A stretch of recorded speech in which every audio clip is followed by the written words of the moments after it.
বাবলি সাহিত্যিক বুদ্ধদেব গুহর ভীষণই জনপ্রিয় একটা উপন্যাস। সেই উপন্যাসকেই এবার বড় পর্দায় নিয়ে আসছেন পরিচালক রাজ চক্রবর্তী। মুখ্য ভূমিকায় আবির চট্টোপাধ্যায় ও শুভশ্রী গঙ্গোপাধ্যায়। বোঝে না সে বোঝে নার পর প্রায় 10 বছর পর আবিরের সঙ্গে কাজ করবেন রাজ।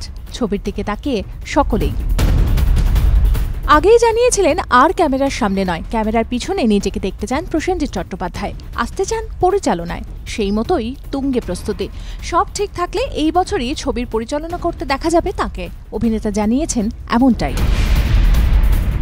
মরুরাজ্যেই বর্ষবরণ করলেন অরিজিৎ সিং।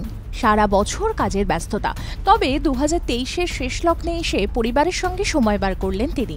ছুটি কাটাতে রাজস্থানের জয়সলমীরে উড়ে গিয়েছেন তিনি। সঙ্গে রয়েছেন স্ত্রী ও সন্তানরা। বছরের প্রথম দিনটা বিছানায় শুয়েই কাটছে অভিনেতা অঙ্কুশ হাজরার। এই বছরই মুক্তি পেতে চলেছে তাঁর প্রযোজিত ও অভিনীত ছবি মির্জা।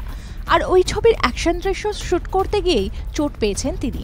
সেই ছবি শেয়ার করেছেন অভিনেতা। 31শে ডিসেম্বর রাতে যিশু সেনগুপ্তর বাড়িতে বসেছিল আড্ডা। সৃজিত মুখোপাধ্যায়, অনুপম রায় তো ছিলেন সৌরভ দাস, দর্শনা বণিক থেকে শুরু করে সস্ত্রীক পরিচালক শিবপ্রসাদও। সেখানেই গিটার বাজিয়ে গান ধরেন অনুপম, যিশু সেনগুপ্ত বাজান ড্রাম। ওদিকে সৃজিতের মুখে তখন মাউথ অর্গান। মধ্যরাতে জলসায় মুখরিত হতে থাকে সেনগুপ্ত বাড়ি।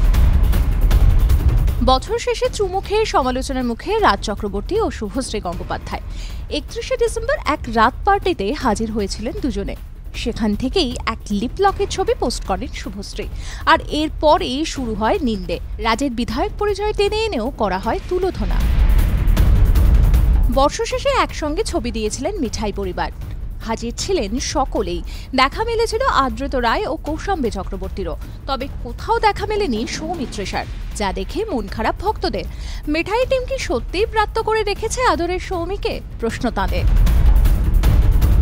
আন্দামান বেড়াতে গিয়েছেন দেবলীনা কুমার ও স্বামী গৌরব চট্টোপাধ্যায়। সেখানে গিয়েই একের পর এক ছবি শেয়ার করছেন দুজনে। তাদের টোন্ড বডি, মেদহীন ফিগার দেখে তাজ্জব সকলেই। এক বাক্যে নেটিজেনরা বলছেন সুপার হট, যেন মেড ফর ইচ আদার।